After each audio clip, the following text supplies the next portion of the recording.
ये बात उन दिनों की है जब बुद्धा मरवन में अपना समय व्यतीत कर रहे थे। इस समय तक बुद्धि की प्रसिद्धि दूर दूर तक फैल चुकी थी।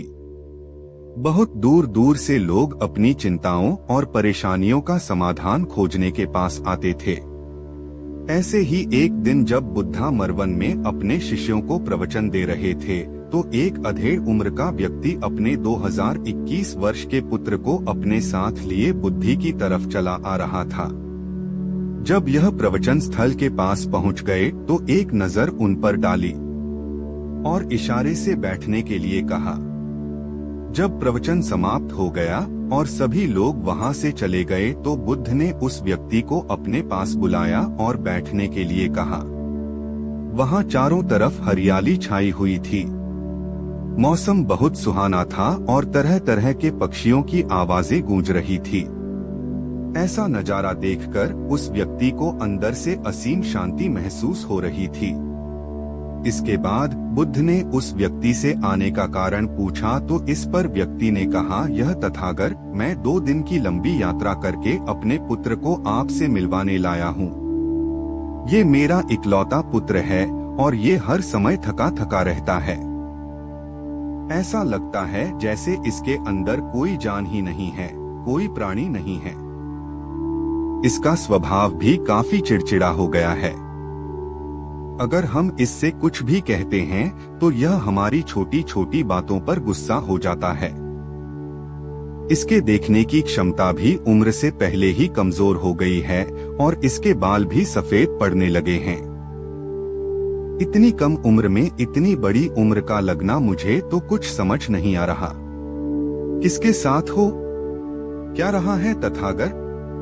मैं अपने पुत्र के स्वास्थ्य को लेकर बहुत चिंतित हूँ। जब मैं अपने पुत्र को वैद्य जी के पास लेकर गया तो उन्होंने कुछ औषधि दी और कहा अपने पुत्र को तनाव कम लेने के लिए कहो। वो अपने दिमाग में बहुत अधिक तनाव लेता है, इसलिए उसकी ऐसी हालत हो गई है। लेकिन मुझे उनके बहुत समझाने के बाद भी तनाव का मतलब समझ नहीं आया। मुझे नहीं पता कि तनाव होता क्या है, यह किन कारणों से आता है और उसे कैसे अपने पुत्र के दिमाग से निकालूं, लेकिन मुझे सबसे पहले तो ये समझना है कि तनाव होता क्या है।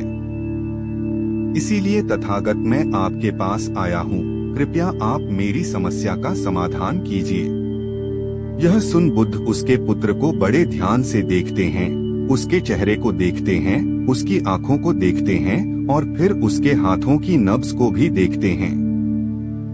यह सारी विधि करने के पश्चात बुद्ध उस व्यक्ति से कहते हैं, तनाव लेना तो कोई नहीं चाहता, लेकिन फिर भी यह तनाव लोगों के दिमाग को दीमक की तरह पकड़ लेता है और व्यक्ति जान भी नहीं पाता कि वह तनाव में जी रहा है।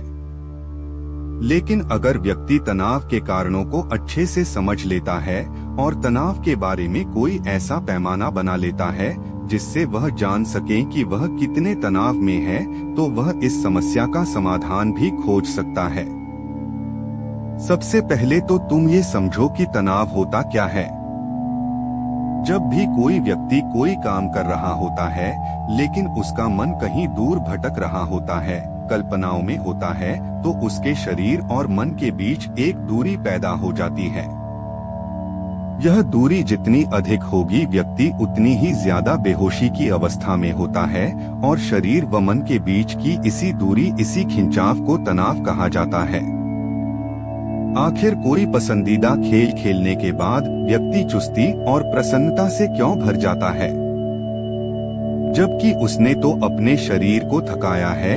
लेकिन समझने वाली बात यह है कि खेलते समय मन और शरीर एक साथ पूरी तरह से उस खेल में केंद्रित होते हैं, जिससे शरीर और मन के बीच दूरी पैदा नहीं होती और कोई तनाव पैदा नहीं होता। और अगर दिमाग में कोई तनाव था भी तो वो भी दूर हो जाता है। लेकिन इसके विपरीत जब हम कोई ऐसा काम करते हैं जो हमें पसंद नहीं है तो हमारा ससुर तो उस काम को कर रहा होता है, लेकिन हमारा मन कहीं दूर कल्पनाओं में भटक रहा होता है, जिससे शरीर और मन के बीच एक दूरी पैदा हो गई और तनाव ने जन्म ले लिया। इसीलिए व्यक्ति को एक समय पर सिर्फ एक ही काम करना चाहिए और अपने तन और मन की सारी शक्ति उसी एक काम पर लगा देनी चाहिए, जिससे व्यक्ति के अंदर तनाव पैदा ही ना हो।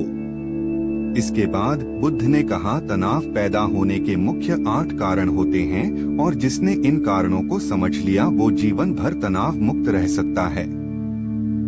मुख्य कारणों में सबसे पहला कारण है अति महत्वाकांक्षी होना। महत्वाकांक्षी होना अच्छी बात है, लेकिन क्या कभी आपने इस बात पर ध्यान दिया है कि इंसान के लक्ष्य कभी पूरी ही नहीं होते। उसका एक लक्ष्य पूरा हुआ नहीं कि वह दूसरे की तरफ भागने लगता है, दूसरा पूरा हुआ तो तीसरे की तरफ, और इस तरीके से वो अपने लक्ष्यों को पाने के लिए जिंदगी भर गोल गोल घूमता रहता है। इसीलिए जो व्यक्ति अति महत्वाकांक्षी होता है, जिसने बड़े बड़े लक्ष्य बनाए होते हैं, वह वर्तमान में कभी रह ही नहीं पाता। उसका मन सदैव भविष्य की योजनाएं बनाने में ही व्यस्त रहता है। उसका शरीर तो वर्तमान में रहता है, लेकिन भविष्य में ही रहता है, जिससे मन और शरीर के बीच दूरी पैदा हो जाती है और वह तनाव भरी जिंदगी जीने लगता है। बुद्ध के मुंह से यह बात सुन उस लड़के ने कहा, बुद्ध, तो फिर इसका मतलब है कि हमें लक्ष्य नहीं बनानी चाहिए, क्योंकि लक्ष्य बनाना भी तो महत्वाकांक्षा ही है। इस पर बुद्ध ने कहा, जीवन में लक्ष्य बनाना कोई गलत बात नहीं है, लेकिन समस्या तब उत्पन्न होती है जब वो अपना पूरा ध्यान उस लक्ष्य से मिलने वाले परिणाम पर ही लगा देते हैं और उसके परिणाम की चिंता करते रहते हैं। व्यक्ति को वर्तमान में जीना आना चाहिए। आप लक्ष्य बनाइए और उस लक्ष्य की प्राप्ति के लिए कड़ी मेहनत करिए, लेकिन साथ ही साथ आपको इस बात का भी ज्ञान होना चाहिए कि आप अभी वर्तमान में जी रहे हैं और वर्तमान ही सत्य है। बुद्ध ने आगे कहा, तनाव का दूसरा सबसे बड़ा कारण है ईर्ष्या।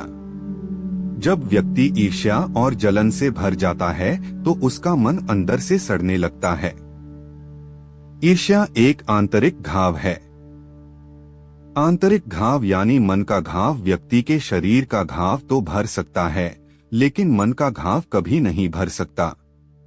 इसीलिए व्यक्ति को दूसरे की खुशी और तरक्की से कभी ईर्ष्या नहीं करनी चाहिए, क्योंकि तनाव का कारण है। इसके बाद बुद्ध ने तनाव का अगला कारण बताते हुए कहा कि आरुषिपूर्ण काम करने से भी मन में तनाव पैदा होता है। जो काम करना हमें पसंद ही नहीं है, जिसका में हमारी रुचि ही नहीं है, उस काम में हमारा मन लग ही नहीं पाएगा। हमारा शरीर तो वही बैठा रहेगा, लेकिन हमारा मन कल्पनाओं की उड़ान भरेगा, जिससे शरीर और मन के बीच दूरी पैदा हो जाती है और व्यक्ति तनावग्रस्त हो जाता है। इसीलिए इंसान को हमेशा अपनी रुचि के अनुसार ही कार्य करनी चाहिए। अगर व्यक्ति ने ये पता कर लिया कि उसे कौन सा काम करना पसंद है और वो उसी काम को अपने जीवन का लक्ष्य बना लेता है, तो फिर वो काम उसके लिए काम नहीं बल्कि खेल बन जाता है। फिर बुद्ध ने कहा, तनाव का चौथा कारण होता है किसी दूसरे से अच्छा रखना। बुद्ध ने उस व्यक्ति की ओर इशारा करते हुए कहा, एक पिता होने के नाते तुम्हारी अपने पुत्र से बहुत सी अपेक्षाएं होंगी कि तुम्हारा पुत्र एक बहुत ही कामयाब इंसान बने, तुम्हारा नाम रोशन करे, जैसा तुम चाहते हो उस तरह का जीवन जिए, तुम्हारी हर बात मानी। लेकिन क्या आज तक कभी किसी की सारी अपेक्षाएं पूरी हुई है? जब भी कोई व्यक्ति किसी दूसरे से कोई अपेक्षा रखने लगता है तो वो अनजाने में अपने लिए तनाव पैदा करने लगता है।